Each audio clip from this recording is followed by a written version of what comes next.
നല്ല രീതിയിൽ ഇത് സമവായത്തിൽ പരിഹരിച്ചെടുക്കണം എന്നുള്ളതാണ് മുസ്ലിം ലീഗിൻ്റെ നിലപാട്.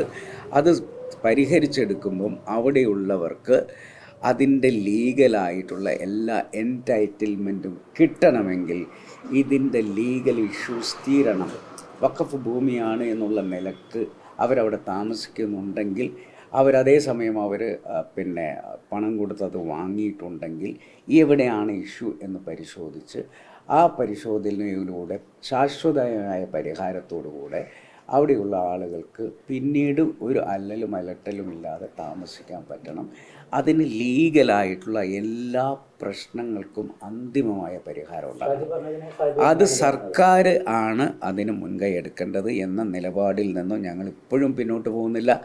സർക്കാരാണ് ഇപ്പം സർക്കാർ എടുത്തിട്ടുണ്ടല്ലോ ഒരു നിലപാട്. ഇപ്പം സാദിഖ് അലി ശിഹാബ് തങ്ങളും പറഞ്ഞത് അവരുടെ ജുഡീഷ്യറി കമ്മീഷൻ്റെ റിപ്പോർട്ട് വരട്ടെ, വന്നു കഴിഞ്ഞിട്ട് അതിൻ്റെ മുകളിൽ ഈ പറഞ്ഞ ആ പ്രശ്നം പരിഹരിക്കുന്നതിന് വേണ്ടി മുസ്ലിം ലീഗും മറ്റുള്ള എല്ലാ സംഘടനകളെയും ഒരുമിപ്പിച്ച് നിർത്തിക്കൊണ്ട് അത് പരിഹരിക്കുന്നതിന് വേണ്ടിയുള്ള ഒരു പരിഹാരം നമ്മൾ കാണും. അതുകൊണ്ട് വെണ്ടക്ക അക്ഷരത്തിൽ നിങ്ങൾ പിന്നെ മുസ്ലിം ലീഗ് ഇതിൻ്റെ മുകളിൽ വേറൊരു നിലപാടിലേക്ക് പോയി എന്ന് പറയേണ്ട ആവശ്യമില്ല. ഞങ്ങൾ തുടക്കം മുതലേ അന്ന് ഞാൻ ചോദിക്കട്ടെ, അന്ന് പിന്നെ മുസ്ലിം കോർഡിനേഷൻ കമ്മിറ്റി കൂടിയ യോഗത്തിൽ നിങ്ങൾ ചോദിച്ചപ്പം അത് വഖഫ് ഭൂമി അല്ല എന്ന് കോർഡിനേഷൻ കമ്മിറ്റി പറഞ്ഞിട്ടില്ലല്ലോ. അതേസമയം ആ പ്രശ്നത്തിന് രമ്യമായ പരിഹാരമുണ്ടാക്കി അവിടെ നിന്നുമുള്ള ആളുകളെ കുടിയൊഴിപ്പിക്കാതെ നോക്കേണ്ട ബാധ്യത ഉണ്ട് എന്നുള്ളതും അന്നത്തെ കോർഡിനേഷൻ കമ്മിറ്റി പറഞ്ഞോ. ആ സ്റ്റാൻഡിൽ തന്നെയാണ് ഞാനുള്ളത്. അന്നത്തെ പ്രശ്നത്തിൽ അതിൽ നിന്നും യാതൊരു മാറ്റവും ഇല്ല. അങ്ങനെയൊന്നും ഞാൻ ആരുടെയും നിലപാടിനെ കുറിച്ചല്ലല്ലോ പറഞ്ഞിട്ടുള്ളത്. മുസ്ലിം കോർഡിനേഷൻ കമ്മിറ്റിയിൽ ഞാനും ഉണ്ടായിരുന്നു. അല്ല, അന്നത്തെ മീറ്റിങ്ങിൽ ഞാനുണ്ടായിരുന്നു, ഓർമ്മയില്ലേ? ആ കമ്മിറ്റിയിൽ ഒരു തീരുമാനം എടുക്കുമ്പം ആ കമ്മിറ്റിയുടെ തീരുമാനത്തിൻ്റെ ഭാഗമാണ് ഞാൻ. അപ്പോൾ ആ കമ്മിറ്റി മുന്നോട്ട് വെച്ചിട്ടുള്ള ആ വിഷയത്തിൽ നിന്നും ഞങ്ങൾക്ക് പിന്നോട്ട് പോകാൻ പറ്റില്ല. കാരണം സാദിഖ് അലി ശിഹാബ് തങ്ങളാണ് അത് ലാസ്റ്റ് അവിടെ വെച്ചുകൊണ്ട് ജനങ്ങളോട് സംസാരിച്ചത്. അതിന് ശേഷം അദ്ദേഹം അവിടെ പോയി അത് കണ്ടു, സ്ഥലം കണ്ടു. മാത്രമല്ല പിന്നെ അവിടുത്തെ പിന്നെ ബിഷപ്പുമാരെ കണ്ടു, അവരുമായി സംസാരിച്ചു. അങ്ങനെയുള്ള ഒരു സിറ്റുവേഷനിൽ നിന്നും നമുക്കിപ്പം അന്ന് നമ്മളെടുത്തൊരു നിലപാടും സർക്കാർ അതിൽ മുൻകൈ എടുക്കണം എന്നാണ്.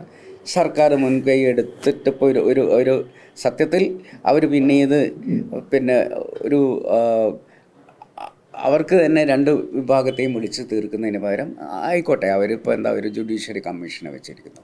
ഞങ്ങൾ അതിനെ എതിർക്കുന്നില്ല. ആ ജുഡീഷ്യറി കമ്മീഷൻ റിപ്പോർട്ട് വരട്ടെ, വന്ന ശേഷം ബാക്കി നമുക്ക് സംസാരിക്കാം. അതുകൊണ്ട് ഇത് വഖഫ് ഭൂമിയല്ല എന്നൊരിക്കലും നമ്മൾ പറഞ്ഞിട്ടില്ല. അതേസമയം അവിടെയുള്ള ആളുകളെ കുടിയൊഴിപ്പിച്ച് അവിടെ അത് പിടിച്ചെടുക്കണം എന്ന നിലപാടും നമ്മൾ സ്വീകരിച്ചിട്ടില്ല. അല്ല, ഞാൻ പറയുന്നത് വഖഫ് ഭൂമിയാണെന്ന് പറഞ്ഞത് ഷാജി പറഞ്ഞ നിലപാടല്ലല്ലോ. വഖഫ് ഭൂമിയാണ് എന്ന് ഔദ്യോഗികമായി പ്രഖ്യാപിക്കപ്പെട്ടിട്ടുള്ള നിലപാടാണ്. അതാണിപ്പോൾ നിൽക്കുന്ന നിലപാട്. മനസ്സിലായില്ലേ? ഇപ്പം സമൂഹത്തിൻ്റെ മുന്നിൽ നിൽക്കുന്ന ലീഗലായിട്ടുള്ള നിലപാട് എന്ന് പറയുന്നത് വഖഫ് ഭൂമിയാണ് എന്നുള്ളതാണ്. അതാരാണ് നിയമസഭയിൽ വഖഫ് മന്ത്രി പറഞ്ഞിട്ടുള്ള മറുപടിയാണ്. അപ്പോൾ ഷാജി ആയിട്ടല്ലല്ലോ അത് പറയുന്നത്, അത് ഗവൺമെൻറ് എടുത്തൊരു നിലപാടാണ്. അതിനുശേഷം അതിന് മുമ്പ് VS അച്യുതാനന്ദൻ ഉള്ളപ്പോൾ VS Achuthanandan Nisar commission report വാങ്ങി അത് കോടതിയിൽ കൊടുത്തിട്ടുള്ള അഫിഡവിറ്റ് ഈ നിസാർ കമ്മീഷൻ റിപ്പോർട്ടിൻ്റെ അഫിഡവിറ്റാണ്. അതിൻ്റെ അടിസ്ഥാനത്തിൽ കോടതിയും വഖഫ് ബോർഡ് എന്ന് പറഞ്ഞിരിക്കുന്ന ഒരു സാഹചര്യമാണ് നിലവിലുള്ളത്.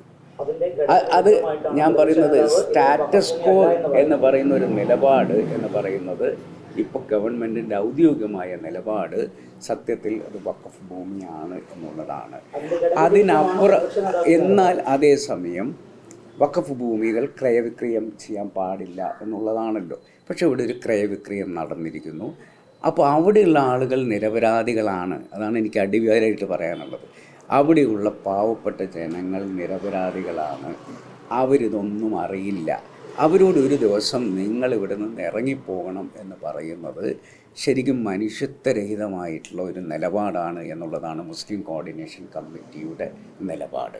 അപ്പോൾ അവരെ നമുക്ക് സംരക്ഷിച്ച് നിർത്തുകയും വേണം.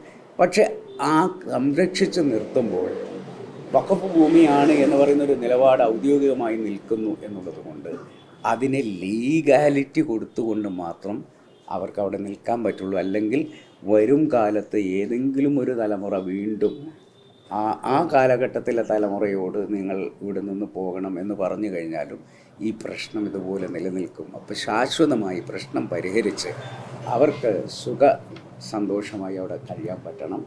അതേസമയം അപ്പുറത്തെവിടെയെങ്കിലും മറ്റ് കയ്യേറ്റങ്ങൾ ഉണ്ടായിട്ടുണ്ടോ എന്നുള്ളത് പരിശോധിക്കാനും ഇതൊരു സാഹചര്യം സൃഷ്ടിക്കും.